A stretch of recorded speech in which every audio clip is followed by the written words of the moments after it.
Benji, it's so great to have you and have your time to have a conversation. Thank you for joining me. How are you doing today? Great to be here. Yeah, I'm good, thanks. Yourself? Yeah, great, thank you. So, Benj, you are a very successful academic. I mean, you're now 34 years old, am I right? Yes. 34 years young. So, you're 34. Tell me a little bit about your career and where you are in your career. So at the moment, I'm an associate professor of computer science, specifically machine learning and robotics at Wits University in Johannesburg. And I run a research lab there, and we focus on various questions in learning in machines. So you've got your lab, but your lab has had some influence into the entire continent. And tell me a little bit more about the influence that you've had on the African continent when it comes to the space of robotics and machine learning. So this is something I'm really passionate about, as I am education. And so this fits really nicely that, I can be excited about robots and artificial intelligence and all these kinds of things, but I'm also excited about teaching people. So this is why academia is a very good natural fit for me. And our lab, which has a few other academics in it, has a huge number of masters and PhD students. I'm very proud of that. But in general, I've been involved in growing activities across Africa as well.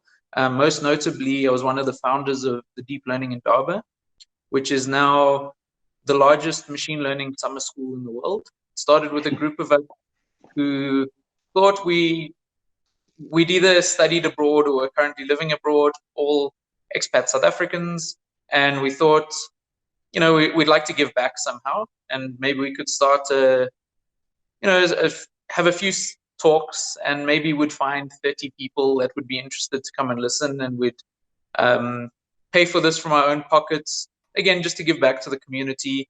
And this ended up, the first year we had it, which was about 3 years ago, we had about 330 people attending this week-long summer school, and we flew out academics from all over, and we paid for a number of students from across Africa to attend.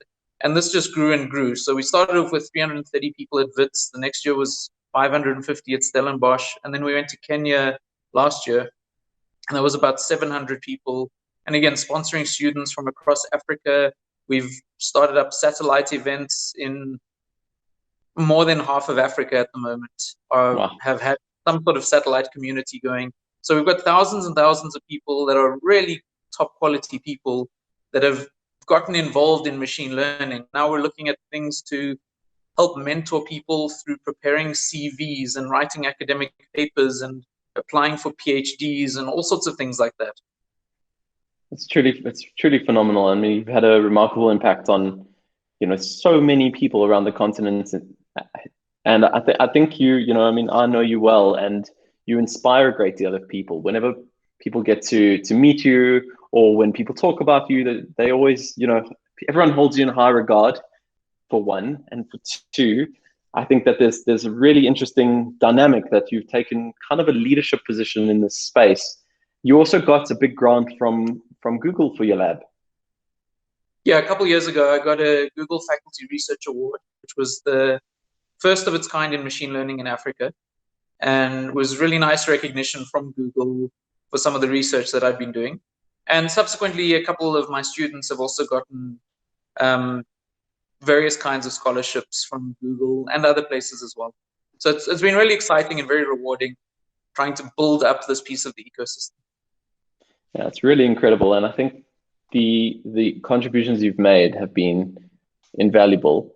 I think you're growing the ecosystem so amazingly, and I think it's pretty cool how much you and the rest of the founders of the Design Indaba are really giving back.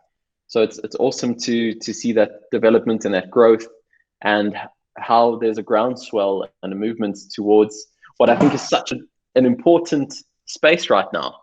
If we look at robotics and machine learning, I mean, these are very hot topics. So this is an exciting field. This is an exciting field. You're also faculty at Singularity University. We are faculty together. How has that been for you? That's also very cool, because part of the whole thing another thing I'm very passionate about is science communication and actually getting ideas out from the lab and into kind of the minds of the public and getting more engagement with a lot of the ideas that we work on. I often tell my students, if you were to cure cancer, but you just wrote it on the wall of a cave and no one ever found out about it, there's not much point in doing that. So not that we're curing cancer or anything, but I think it's important to get that kind of public connection. And in fact, with a lot of the work we do, there's ethical questions that are starting to become more prevalent. And a lot of these questions, as technical people, we don't really have the answers. We've often got to turn to society, and it doesn't really help if society doesn't engage on these issues at all. So I feel like as a scientist, there's a big responsibility to engage in this kind of thing. And Singularity gives me a great platform to do so. Oh, that's fantastic. That's an awesome way of looking at it. So being ethically responsible for our trajectory as a species is something that I think is very topical right now and very important. And Benj, when you finished your PhD in Edinburgh, how old were you when you finished that? So I finished at the beginning of 2014. So now I have to do all this. Oh, X years. We were N minus what? Yeah, 6 exactly. years. Amazing. Yeah. Cool. I mean, Benj, I think that your career so far is so exciting. You've been extremely influential in the community. You're highly regarded in the academic community and more broadly from a machine learning and robotics perspective. You're growing this amazing ecosystem along with some of your colleagues across this continent, and you're really having an impact on people's lives. Some of the work that those people may end up doing after they've engaged with machine learning could literally be at a scale that could change the world. So I would say that that's no small feat at your age. You know, I mean, we're a similar age, but you're a little younger than I am, so I'm humbled. At 34 years old, you're a prof at WITS, and I just think you've had this amazing career, and in and of itself, this is worth talking about because you've got this remarkable career, and you and I both know that that's not the fundamental reason that I'm chatting to you today, but it is enough if we were just talking about that because it's so intriguing and it's so topical right now, and there's so much we could delve into from a machine learning and robotics perspective that, you know, I feel like I want to have a whole conversation just about that in your career and where we're going. But really, this all has to be framed within a little bit more information about your life. So if we can rewind way back, what happened to you and how have you, you know, let's start there. What happened to you when you were very young? So before I was born, we don't know exactly how long before, but sometime shortly before I was born, I had a stroke, and that left me disabled with cerebral palsy. So I've got kind of partial use of the right side of my body. And so it's a partial paralysis. So growing up, I had very little, particularly fine motor control with my right arm and right leg. And that persists to this day, and I'll always have that. So I've got these kind of very strong physical impairments that I think, is an interesting offset to some of the other work that I've done subsequently. I mean, these physical impairments haven't, if you just look at your career and the person you are, they're impairments, but they haven't been impediments to you.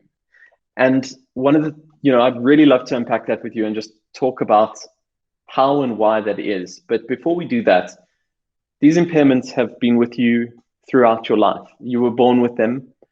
If I can just also mention, you've had hobbies like guitar and art. So you've been into music, you've developed your artistic side. So you're a really well-rounded individual, Benj. You've got your scientific side, you've got your artistic side, and you used to do a lot of hands-on programming.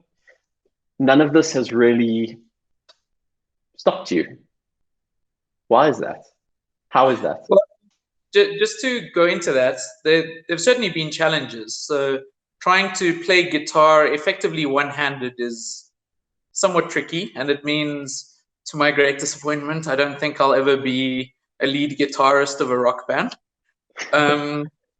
But at other times, I did decide I wasn't going to let this hold me back, and I did take up judo at one point while I was at school, and ended up getting a brown belt in that. And Wow. I've always tried to get involved in things, because it is something that, you know, the way I go about my life generally, I don't think about it a huge amount, but particularly when I was younger, there were a whole lot of things that were a huge struggle, and I couldn't do. Or something that was also a big issue for me is I felt very uncomfortable with it, and I have many times.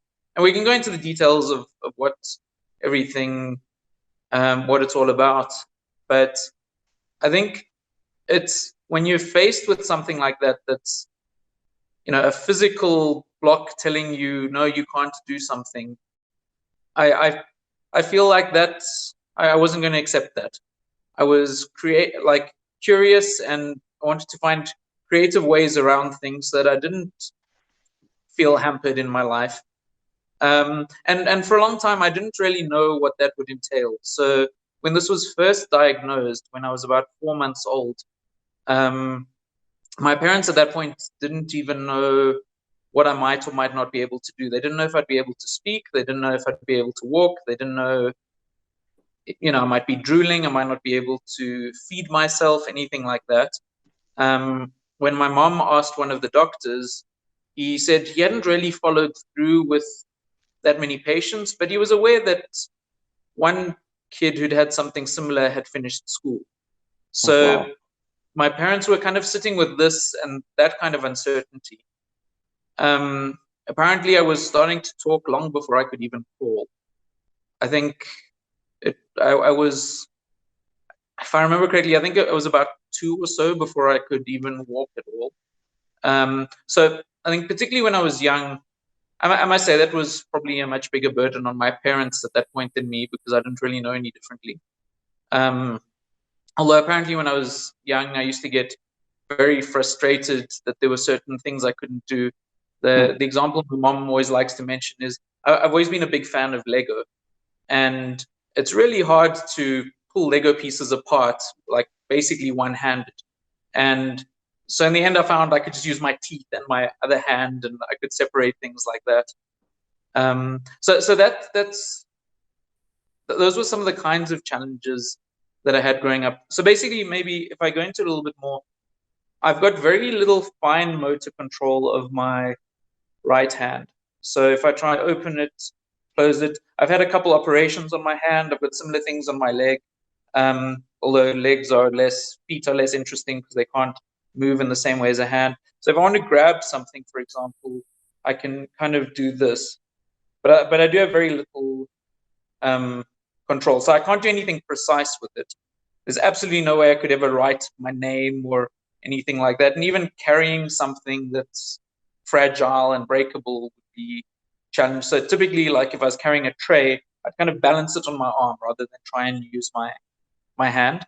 And that's generally something that's quite frustrating, not to have the use of that appendage. But in a way, it's got other complications as well. So it's not just that it's not usable, but there's other interesting effects that happen. So you get this mirroring action that's normally suppressed by your brain. So if I move my left hand like this, then my right hand moves involuntarily. And in fact, it always moves involuntarily by itself, which can get quite exhausting. So this was something I found at school when I'd be writing fast for a test or something. My right hand would tend to spasm and tense up, and that would be like add a lot of stress into the same, like to me at the same time, which would further complicate things. So these kinds of things are an additional weird challenge. Although as someone who studies intelligence and the brain, I find it very interesting as well. Absolutely. I'm sure I mean, the way you've overcome some of your challenges is phenomenal. And I just have a burning question about whether or not you think you would be left-hand dominant if it wasn't for this. In other words, do you think that your brain is wired differently as a result of that? And it must be, right? I mean, on many levels, but the one question is, do you think you'd be left-hand dominant?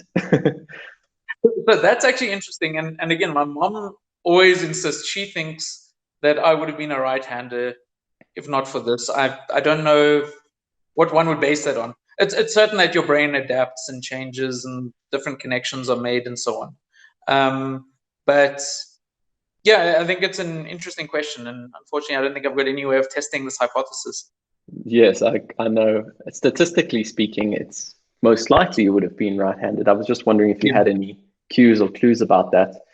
And thank you for talking about this so openly and being so honest about it. Have you always had the ability to sort of be so objective, so open, so precise about defining this? It seems like you define it so precisely. It's almost that your analysis of it is somewhat scientific and mathematical, but this is in your body, and it couldn't have always been the case that it was like that. So how did you get there? I think it was difficult when I was younger. There were a lot of things that I remember being challenges, but fortunately, I always had a very good supportive group of people. My family were very supportive. They took me for various kinds of therapy every week since I was just a couple months old.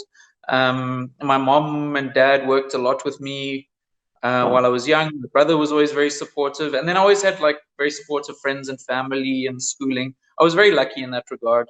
There was one school that my mom took me to potentially go for nursery school, and they said, well, you know, he might end up being too much of a burden on the time of the teachers, so we're not so sure about this.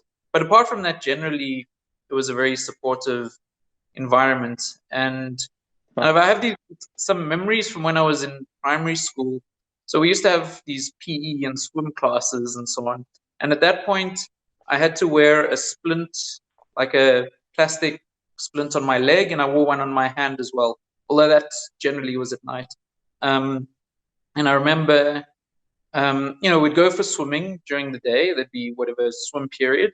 And then it would take me so long to get dressed afterwards and put my splint back on that the teachers let a friend would always be able to stay behind with me while I got dressed. So I'd come back to class like half an hour after everybody else.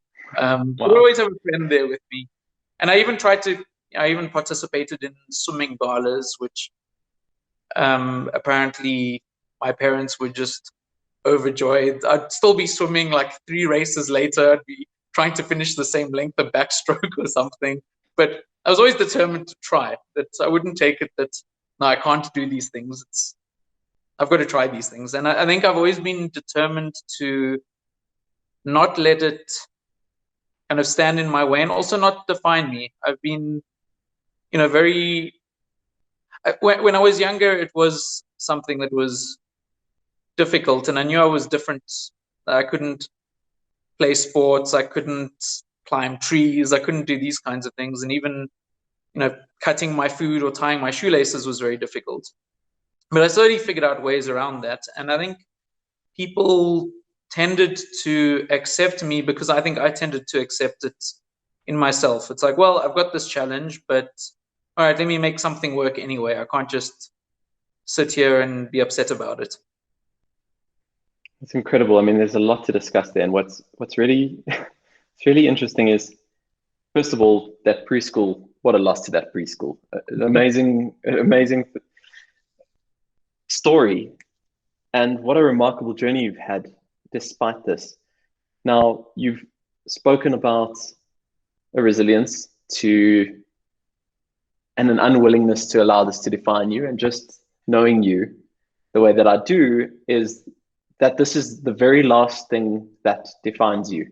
Certainly from the perceptions of others. You jump on stage in front of 1,500 people. You speak about very advanced topics to those masses of people. You are masterful in doing so. It's effortless for you. And you are so not defined by this. And it's amazing that you locate that in an early acceptance of that and then being able to build forward. You also mentioned some leadership. You had a good support structure, good leadership, good possibly thought leadership around this. And do you think that those are, I mean, have I summed up the attributes that got you here in that? I mean, I think so. I think having a strong support culture was a big deal, and then realizing this wasn't the be all and end all. It might have been different if I was born an aspiring soccer player, but fortunately I wasn't, because those were more hopes of mine that were crushed, and there's no going back to that now. So I've got to get robots to do it instead. But, yeah, I think that's a fair summation. You know, I mentioned earlier, I think one of the big challenges, particularly younger and being a teenager and so on, was a confidence thing that, yes, while I often don't like think about it a lot, and I think it's easy if you've had something for decades not to think about it a lot, but there's certainly times when you're aware that you carry yourself in a bit of an unusual way. Someone will say to you, "What happened to your leg? You look like you're limping." And in some ways that was a cool thing, because if that was a friend of mine that I knew well, and they asked that one day, that meant it had never occurred to them before that I had something like this. But on the other hand, there certainly are times when you're younger that is a very awkward thing, and it can certainly shoot down your confidence in social situations and that kind of thing. absolutely. I mean, there's certain other like difficulties, right? So the fact that this thing with my leg throws my back out and causes back problems and neck problems and various other things. But you know, I guess when someone gets older, those happen anyway. So you can start writing it off. I completely get that, and I can really understand how, at a time in your life, that must have been immensely difficult and challenging, especially if someone makes light of it. And I'm wondering, did you have any times in your life, right nowadays, I think everyone is so much more aware of disabilities and what they mean and how they don't, necessarily frame a person. But I think there was a time when we were younger when I think it was a lot harder for people to understand. And I'm wondering if there was ever a time where you had stigma associated with it, and that could have really knocked your confidence. I think the only instance that jumps out was during primary school. At one point, I was on the chess team, and there was another school that had come round, and there were a couple of kids from that team that were mocking me, and then a bunch of the other guys from my school went and had a few words with them, and they stopped. And I was lucky that I had very few occasions of that going on. And yeah, wow. As I say, generally people were very supportive, and I'm not sure if that came down to the kind of people they were or the way that I didn't. I think I've never presented with that, so to speak. So it's not something that people often notice on the first or even 10th time they meet me. But if they see me trying to do anything that requires two hands, they'll obviously notice. Or if they watch me walk. But apart from that, I think I've tried not to let that be the dominant feature people notice when they meet me. I fully appreciate that. And it's so amazing how that is not at all the dominant feature of you. And I'm wondering, in those times, was there a time when it was something you were trying to hide away, or have you always been of that mindset that this is something that is part of me, but it certainly is not me. It is not the whole of me. I'm just wondering about when that happened. Was there a switch? Was there a moment? Was there an incident? Or has it always just been that you've integrated this as part of yourself? I don't think it went from one to the other. I think it's something that over time I've gotten more and more comfortable with. But if I think about it, there's still times that I'm aware of it. And one thing that just popped into mind now is when I take a photo with people. I always prefer to have like my right arm behind someone, just so it's not like obvious in a photo afterwards or something like that. And it's I guess some of those things stay with you, which was a much bigger issue for me when I was younger. Yeah. I guess in other ways, I realized quite early I could own it to some extent. And so I've always done this thing when there's a group of people and we're all greeting each other, extend my left hand to shake hands. And everyone would always joke, then everybody starts shaking hands left-handed. And occasionally someone would say, why are you doing that? And I say, because I'm left-handed. I want to do this left-handed. And maybe a slight deflection, but to some extent a coping mechanism and a way to take ownership of the situation. Yeah, that's really quite empowering. That's really quite empowering. I actually just recalled a moment when I was with you when that very thing happened, and your response was actually very empowering. In fact, the person was like, "Oh, okay," and they shook your hand with their left hand, if I recall. So that's quite a cool mechanism for that and for coping in that regard. But I guess it makes sense to me that you have allowed this to be a part of you, but you have not allowed this to define you in any regard, in any respect, and certainly not completely. But it has been something that has been no doubt a challenge in your life and something that is always with you. So you mentioned the concept of a photograph, and it's quite subtle, but it's not something that someone who isn't suffering from a disability or an impairment would ever even consider or think about. And these are things that you might carry with you, all the time. And so I guess that is quite overwhelming. But what's amazing is that it hasn't overwhelmed you, and you've overwhelmed it. So you've mentioned some of the reasons that happened. What else comes to mind when you see that, looking back, you're now at this age, you are successful, everything is going amazingly, the career is blossoming, there's so many great things happening, and looking back, it might not have been so. Can you reflect a little bit on that? I guess there was always, again, particularly when one's younger and you're not aware of the excitement and horrors that are in store for you as an adult. And it seems like the kinds of things that would be important in life are very different to what actually turns out to be. So when everybody is more active at a younger age, then that's, that you feel very out of sorts there. But as you can find your niche going forward, and particularly mine was more academic. I could find that was something I could fit into with fewer obstacles to that. There would always be certain things. So, I mean, even typing, I can't type two-handed. I type one-handed. If I use my right hand, I can basically have a nap in between each character that I hit. Wow. It's going to take that long. And other things as well, like, you go to gym, there's difficulties. A lot of machines are designed to be used two-handed. And so you've got to think quite carefully about how you design an exercise routine. And that can be quite off-putting as well. Driving is another thing that's challenging. I've got to have a spinner on the wheel, which is something I can drive with like this left-handed. Basically, it's almost a liability if I were to use my right hand. So I have to think about a lot of these kinds of adaptations. But particularly early on when you're, I think, less aware of these firstly, less aware of yourself and how you fit into the world, and then how you can adapt certain things to find solutions. So I think when I was much younger, that was more of an implicit thing that I would kind of try and feel my way through things. And some things I just wouldn't have good solutions for. And as I've gotten older, I can kind of think about this more carefully and figure out how to make things work. But yeah, I think those early years were difficult in that regard.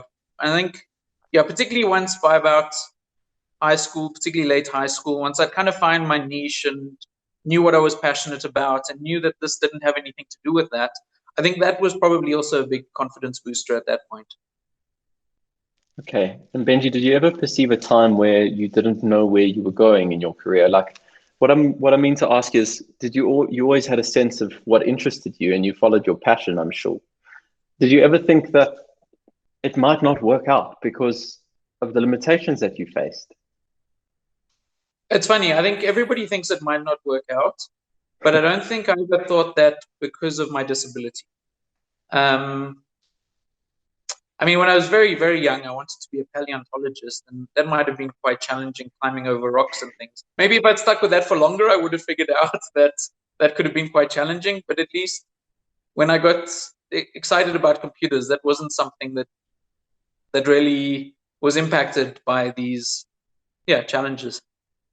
But it is funny how there are these little things, we were talking about earlier that kind of stick with you. And one that I discovered fairly recently in a very convoluted way was how something like a physical disability can impact other parts of your life where you might not be aware of it at all.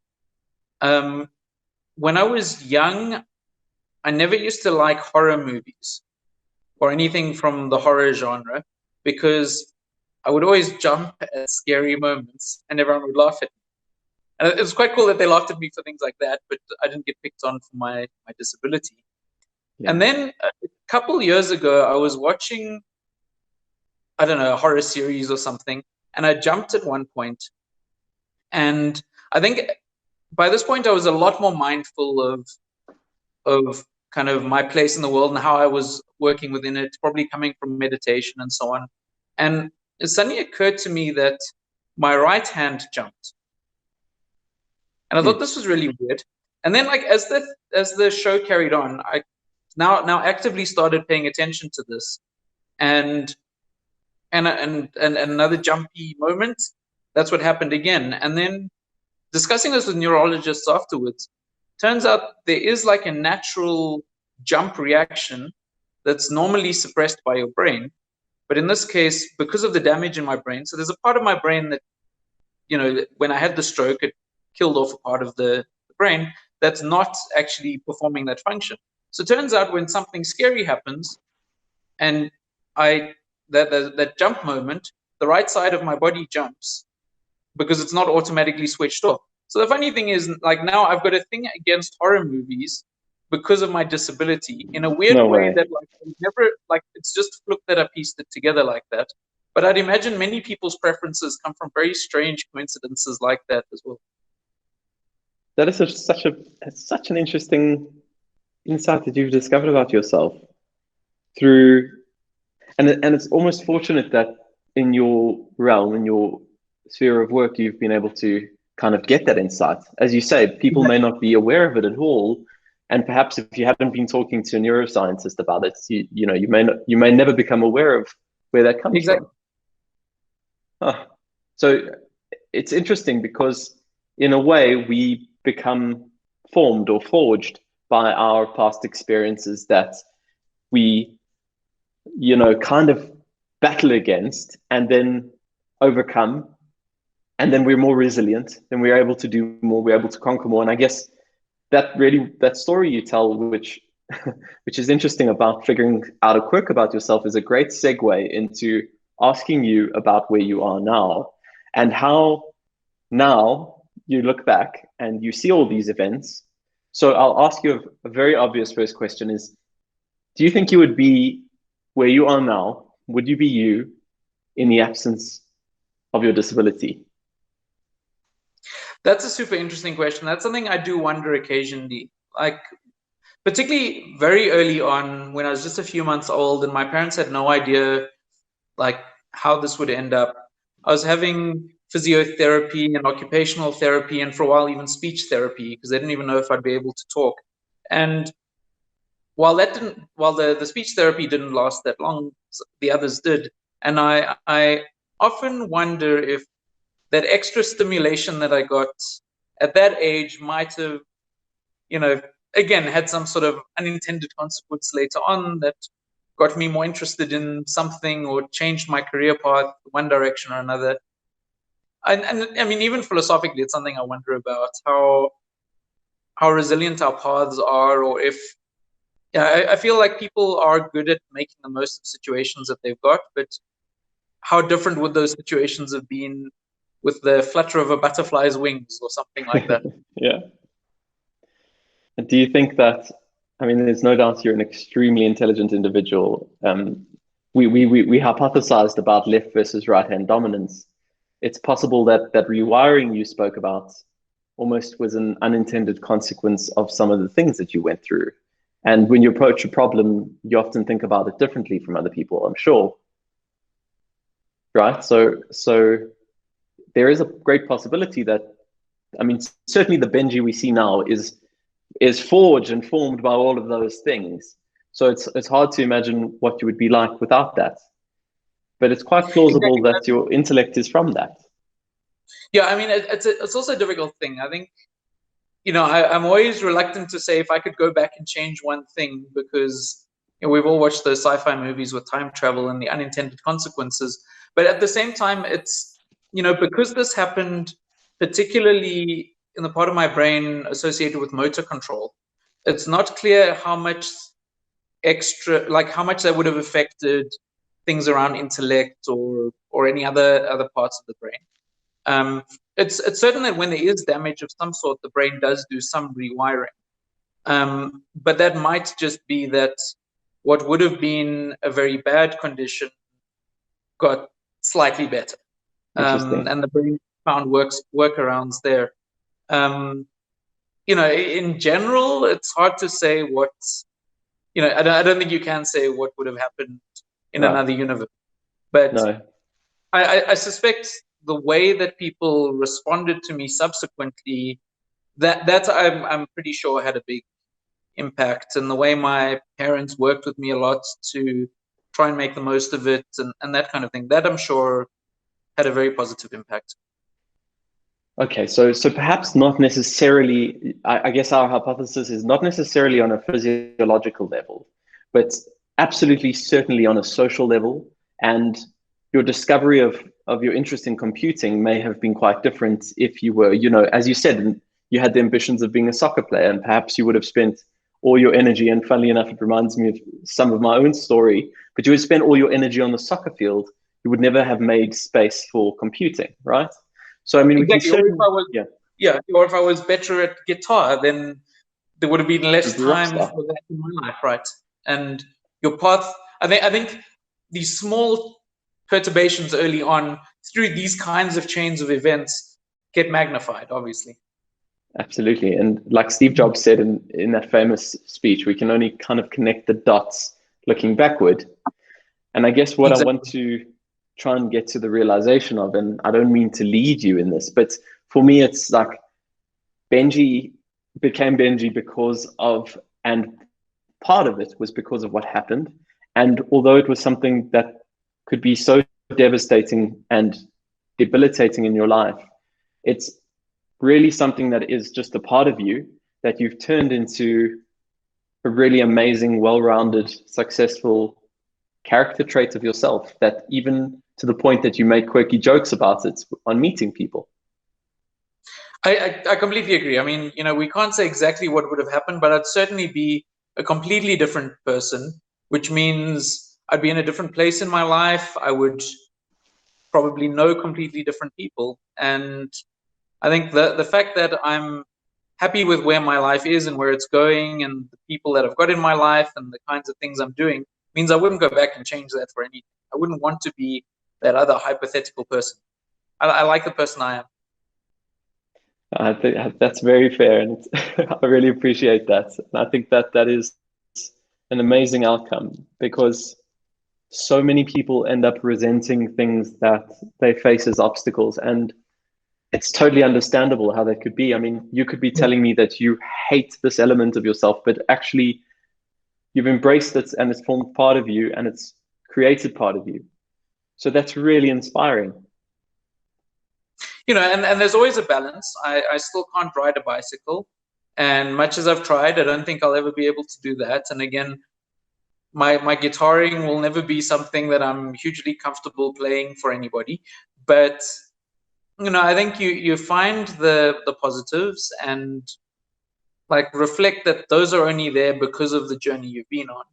And, you know, no one thing accounts for everything, right? For every bad thing, there's good things as well. And I think it's at least when I take a step back and view this in balance, I think that's the important perspective to be able to take on this.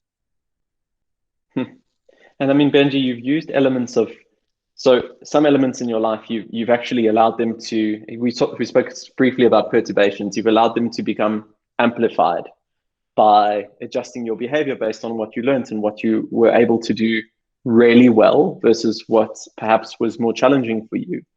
And so you really focused on things that could enable you greatly and played to your strengths, which has resulted in a lot of great things for you.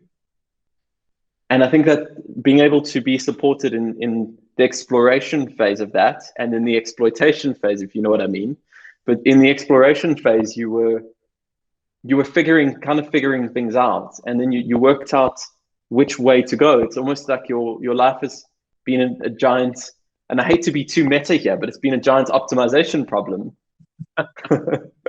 And you've kind of figured it out. I get everybody has that to some extent, and I think there were some additional constraints to carry on with the optimization metaphor early on, which maybe made that initial search phase more difficult, like exploring to find viable options. But possibly certain things were easier because I knew that there were a lot of options that weren't open to me. Maybe that focused the directions I was looking in quite early on, and maybe that gave me more focus before a lot of other people would have had it, because effectively I had fewer choices in front of me. Right. And that's quite a remarkable consequence of something that feels limiting and then ends up amplifying you to just another level. And that's so cool. It's like so poetic, You speak about, I mentioned that you speak about this in such a, kind of a matter-of-fact way. And I think it's so amazing that you were able to open up and speak about everything that's happened in your life and how you've managed to work with it. I just think, one of the things that you just said is, I may never be able to X, or I may never be able to Y. Maybe take the example of riding a bike. And it strikes me that being in the field that you're in and being involved in technology, and even from the Singularity University aspect, looking forward and projecting into the future, do you think that those limitations are such definite conclusions? I mean, firstly, I just want to say that, I don't mean that in a negative way. I think what I've realized is, okay, so if I can't ride a bike, so what? Like, there's so many other cool things I can do in life. And I do think that there's certainly possibilities to get around that. I did have these fantasies as a kid that maybe one day I could, maybe not a kid, I don't remember what age, but could chop off my arm and replace it with a robot arm. They could do all these cool things. And at this point, I'm quite attached to my arm. But there's certainly as well.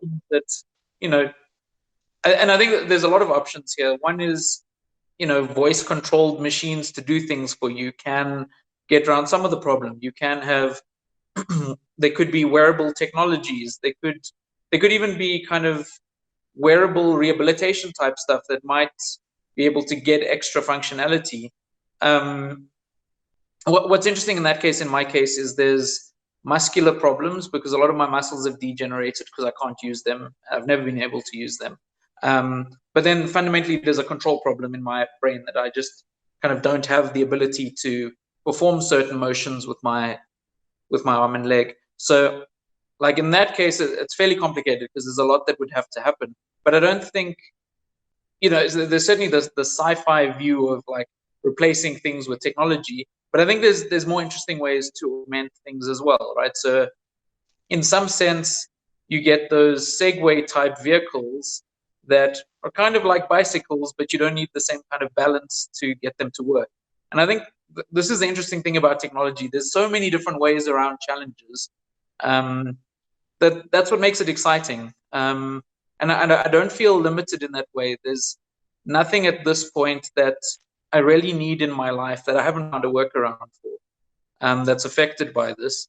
And those things that are challenges in that way, either I don't really see them as a big important thing that I need to change, or I've got other ways of getting the same kind of enjoyment or value by doing different things.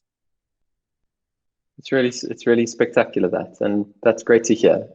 So you seem to have no, and thank you for clearing that up. You have no negative feelings towards this idea of this limitation. You have no negative feelings toward, we spoke about riding a bike, and it's just, I admire that, and I think it's part of your character has been about focusing on what you do have and really focusing on that and making that work spectacularly well and figuring out how to navigate the environment to achieve those outcomes, really amplifying yourself to what's, a great and respected position where I think you have a lot of really good influence on other people. So it's not just now about, forming Benji. You've taken it to another level where you're helping other people to form themselves through education projects. That's really, really a massive achievement because you're starting to influence the lives of others. So how does that feel? How does it feel to have, if we just step through that journey from challenge to forging yourself and now to being able to uplift others? What motivates that? I must say at this point, the whole educational process and helping other people on their journeys, I think, is one of the most rewarding things anybody can ever do. And I think maybe the older you get, the more experienced you are. Again, coming in from things like meditation, you do realize that everybody's struggling with things. Everybody's suffering with various things in their life. And sometimes they're very obvious, explicit physical things that are right in front of you, but many times they're something internal. I mean, I spoke here about like confidence, and that's, I think that's a big thing that plagues a lot of people in different ways. But, there's just so many ways that difficulties can manifest. And so, being able to master to some extent your own ones. I'm not saying, that I've mastered all the challenges I have in my life, but to make some headway on that and then be able to be in a position where you can help other people on that. That's just something I find incredibly rewarding, and gives me a deep sense of purpose and meaning. I wonder about the link, the work you did on yourself, figuring things out, and now being able to help others through their own journeys. It's very cool, and I'm sure you approach your work with a really unique kind of perspective. We spoke a little bit about meditation as well. You mentioned meditation, you touched on it twice in our conversation. Tell me a little bit more about why it's been helpful, and are there any other things that have been helpful to you, like meditation, that you've done in your life? I mean, meditation, I think, has really been a unique thing for me. It's something I came to pretty late, only in the last few years, and it's really one of the most, firstly, interesting, but also helpful things that I've ever encountered. Just the ability to observe yourself and your own, state of mind, and just realize to some extent who you are, how you work, how the pieces fit together to some extent. And I think that clarity, that when you can stop and actually particularly see when your emotions have been hijacked by your thoughts, that kind of thing, and you realize just how much trauma you're going through of your own creation, and giving yourself some tools to be able to deal with that. I think that, together with the ability to just take a step back from everything and reflect on things, and again, put the pieces together.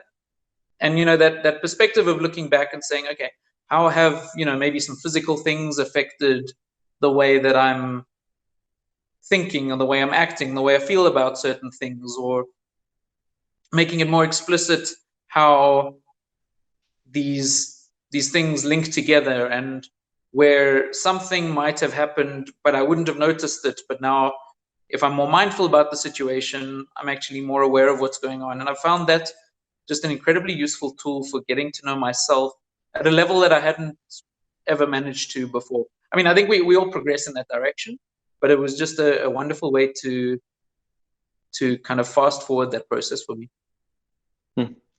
It totally makes sense to me what you're saying. It's like meditation is a catalyst for the self-creation, the knowledge of the self, and allowing your emotions and your thoughts about them to disconnect. That's an amazing insight, and it's also been transformative to me. I completely get what you're saying. I'm wondering if there's anything else in your life that was like that, or any other things that you used or tools that you leveraged. We spoke about I think your locus of self-control and your building of your sense of self. We spoke a little bit about leadership, that you had these external leaders and you had this resilience and this inability to let something stop you from doing something. You refuse to allow it. You've got these amazing attributes at play that allowed you to get to where you are. What other tools did you have? And yeah, that's really my first question. Something else that's useful, I think, is being able to think about things from different angles, or maybe more to have different avenues to channel yourself down. And I find this in my work. If you're working on multiple things at the same time, if you get stuck on one, you can redirect energy to another one, and that gives you a chance to kind of circle around and attack the problem from another angle. But I think at the same time, focusing on different aspects of life and not just obsessing about one thing, particularly where there's limitations there, I think it's been very useful. So that's whether it's creative outlets or technical outlets, or things that have to do with the mind or emotions, or looking at music and art versus mathematics, and all these kinds of things. I think that diversity is helpful, because if you stumble on one of these things, you've got other ways to redirect your energy. So it's less of a bit of a slap in the face or something. If you're struggling in one avenue, you can make progress in other ones, and in the meantime figure out a way around it, rather than sitting there frustrated and just keep running up against a brick wall, if that makes sense. 100%. And I guess a small example is, just today, some students were asking me, how do I approach a certain problem? And I said, well, if start off, if you are stuck on something, just skip over it. And the mind has a remarkable way of, while you're processing other things, in the background, it's kind of problem solving. So that's maybe in a test context, right? Are you maybe saying that may even exist when you redirect your energy elsewhere in your own life, generally? Yeah, I think so. I mean, if you feel like everything's at stake on one avenue, and if you have a challenge there, you're going to feel like everything's on the line. But I think having more of a kind of rounded attitude that, okay, well, I'm sick of this, or it's irritating me, I'm going to go do something completely different now, and build up some aptitude there. I think that gives you the ability to look at your original problem with a different perspective. And yeah, much as it works very well in the small case of working for a test or a project or something, I think it is more of a general principle. Yeah, that makes sense. And Benji, what advice would you have for someone who's going through something challenging? Could be a person who's younger, and they'd feel like their outlooks are being impeded by challenges. And right now we're facing global epidemic. It's affecting people greatly. What advice do you have for someone to, even for your younger self, if you can imagine some advice you could give your younger self, what would you say? I think the big thing is that, that's kind of the hand you were dealt, and you can dwell on whether it's fair or unfair, or what the challenges are, and so on. But as we've already discussed, something like that makes you even more unique. It makes you more special in a world where everybody is competing to do everything, and there's so high paced and so much pressure to innovate and do all these crazy things. I think having a slightly different angle on something is good. It might mean you go through a lot more challenges, but those challenges build resilience. They mean that you couldn't just do something that everyone else could do naturally. You actually had to think about it. You had to find a different way to do it. And that different way to do it could completely change your perspective on something else. It could give you a unique angle that no one else would have thought of ever. And not just that, but it's giving you different kinds of survival tools. If you've solved one little problem, you can use whatever you use to solve that to help you on the next one and the next one and so on. And for the one, it makes a good story to talk about. But it really does mean that there's something that's really special and really unique. And I think uniqueness is something that we don't celebrate enough, but we should. Fully love that thought, and have been thinking a lot lately that because of a person's challenges, because of what a person faces in their life, that means that there's only one of that person. That unique blueprint, that way that that person has had to navigate the trajectory of their life and end up wherever they are, is a fully unique blueprint. Those experiences, the light that those eyes have seen, no one else has seen light in that same way through the course of their life trajectory. And it makes me just fully get what you mean by let's leverage that. Let's leverage that uniqueness of a person, allow that person to really leverage that uniqueness, because they would approach a problem completely differently as a result of all of those experiences. They would see something in a totally different light. So Benji, I want to say on that very, very uplifting and positive note, a huge thank you for speaking to me, for joining me, speaking so openly about your life and your experience. I'm hugely grateful. This has been great. Thank you. Thanks so much.